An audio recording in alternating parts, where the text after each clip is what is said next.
asked, did she know who it was? No. What color were they?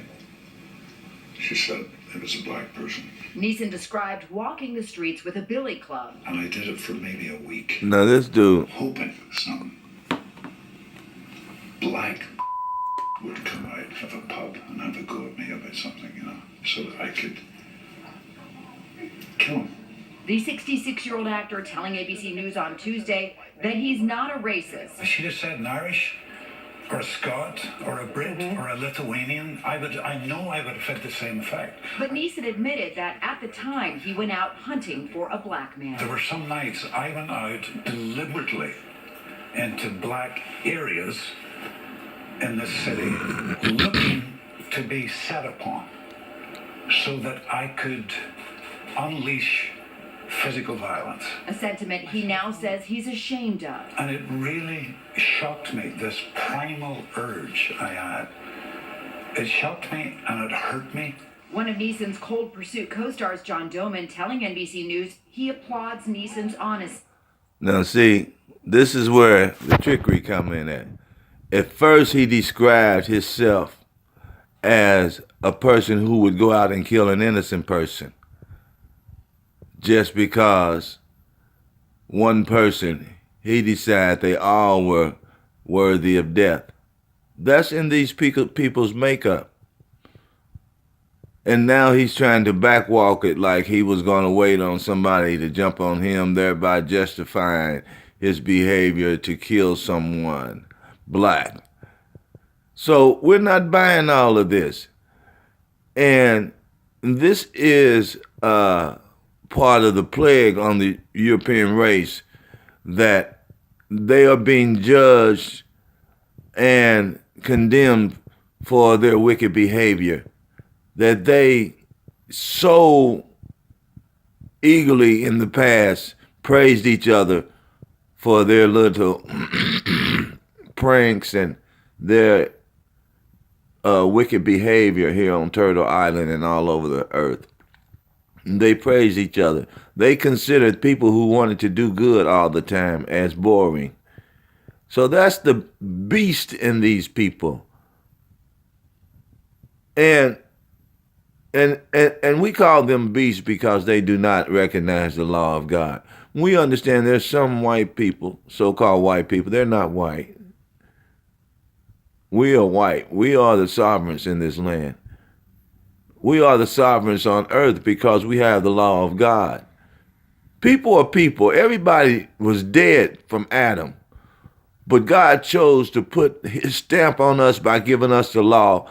And not only that, he made us accountable to the law.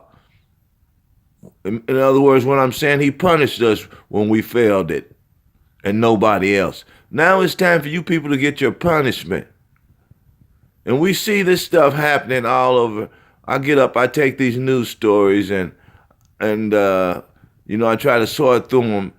But we don't want to talk about the media, but we pick and choose these stories that we want to use as propaganda against the people. But we even see that changing in the media now. The media knows that the curse of God is on your race. And you want to say, oh, your race is just about color. No, it's not about color. It's about behavior.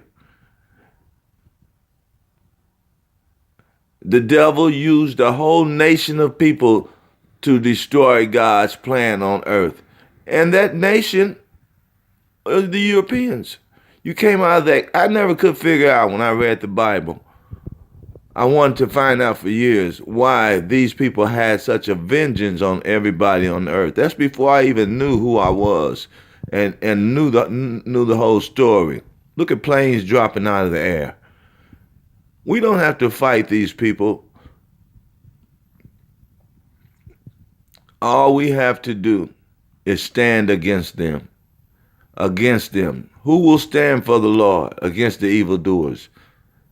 God will do the fighting. We see it happening right now, all over.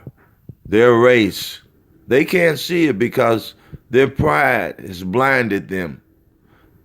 But there's some Europeans and some the other heathens Africans. It's only 18 nations. And now God has divided them into white and black. Esau and Jacob is what we're looking at happening here. God is dividing them. Jacob, you come back to God. Esau, you come to God or you stay where you are. It's up to you. And that's Esau, all of Idumea. That's everybody without melanin in their skin that support one world government, basically a democratic system.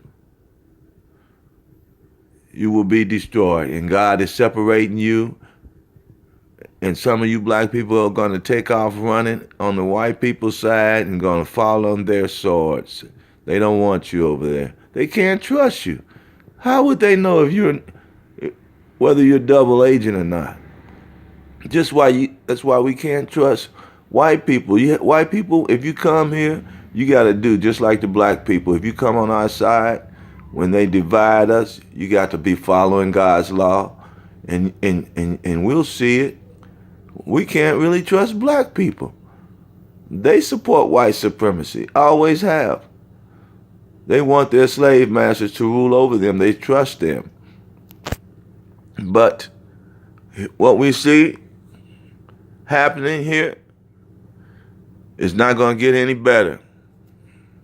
And one day I just want to have a live talk to get everybody's comments, because I read the comments, but I would like to publicize your comments and talk about them. So if you would, keep your ear open for a live forum where everybody will get a chance to speak out, because we all have to speak the same things. We have to have the cohesiveness and the group talk and the group think together, okay? We got to have it in order to unite. And that's all God is asking us to do, to unite. I know the Israelites seem like they want to fight. No, we just want our kingdom back. The earth belongs to us, and everything that God created was created for us. Some people were born in vain. The scripture said some people were created in vain. Some people were created to be our slaves, and some people were created as devils to oppose us, to let us know that we can't live without God and his laws.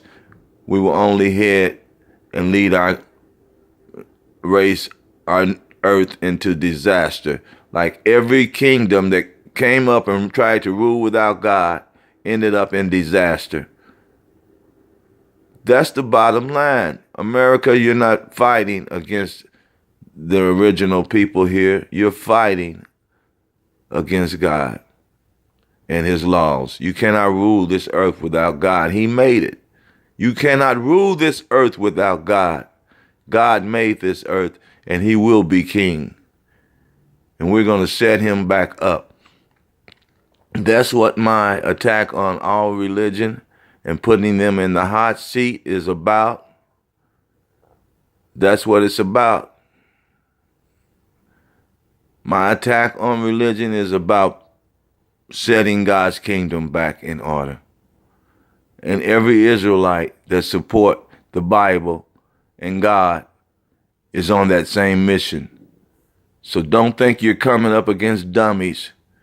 We are scholars with the power of God to curse you or bless you.